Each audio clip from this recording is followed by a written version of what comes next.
അസ്സലാമു അലൈക്കും. നമ്മുടെ ജീവിതത്തിൽ വലിയൊരു ഭാരമായി മാറുന്ന ഒന്നാണ് കടബാധ്യതകൾ.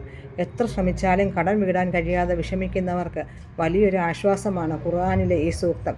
ഈ ആയത്ത് പതിവായി ഓതിയാൽ മലയോളം കടമുണ്ടെങ്കിലും അള്ളാഹു അത് വീട്ടാനുള്ള വഴികൾ ഒരുക്കി തരുമെന്ന് പ്രവാചകൻ നമ്മെ പഠിപ്പിക്കുന്നത്. ബിസ്മില്ലാഹിർ റഹ്മാനിർ റഹീം. കുലില്ലാഹുമ്മ മാലിക്കിൽ മുൽക്കി തൂത്തിൽ മുൽക്ക മൻ തഷാഉ വ തൻസിൽ മുൽക്ക മിമ്മൻ തഷാഉ വ തൂസു മൻ തഷാഉ വ തുദില്ലു മൻ തഷാഉ ബിയദിക്കൽ ഹൈറു ഇന്നക അലാ കുല്ലി ഷൈഇൻ ഖദീർ.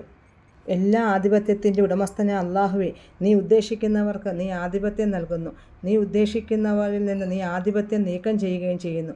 നീ ഉദ്ദേശിക്കുന്നവർക്ക് നീ പ്രതാപം നൽകുന്നു, നീ ഉദ്ദേശിക്കുന്നവർക്ക് നീ നിന്ദിത വരുത്തുകയും ചെയ്യുന്നു.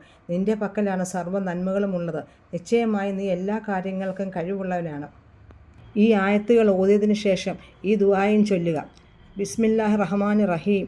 അല്ലാഹുമ്മ ഇക്ഫിനി ബി ഹലാലിക ഹറാമിക വഅനി ബി ഫദ്ലിക അമ്മൻ സിവാക.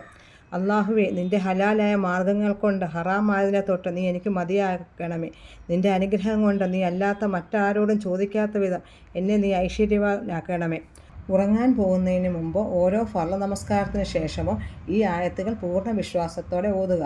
അള്ളാഹുവിൽ തവക്കൽ ചെയ്ത് പ്രാർത്ഥിച്ചാൽ അപ്രതീക്ഷിത മാർഗങ്ങളിലൂടെ കടം വീട്ടാനുള്ള സഹായം അള്ളാഹു നൽകുന്നതാണ്. അള്ളാഹു നമ്മുടെ എല്ലാ കടബാധകളും എളുപ്പത്തിൽ വീടാൻ തൗഫീക്ക് നൽകട്ടെ.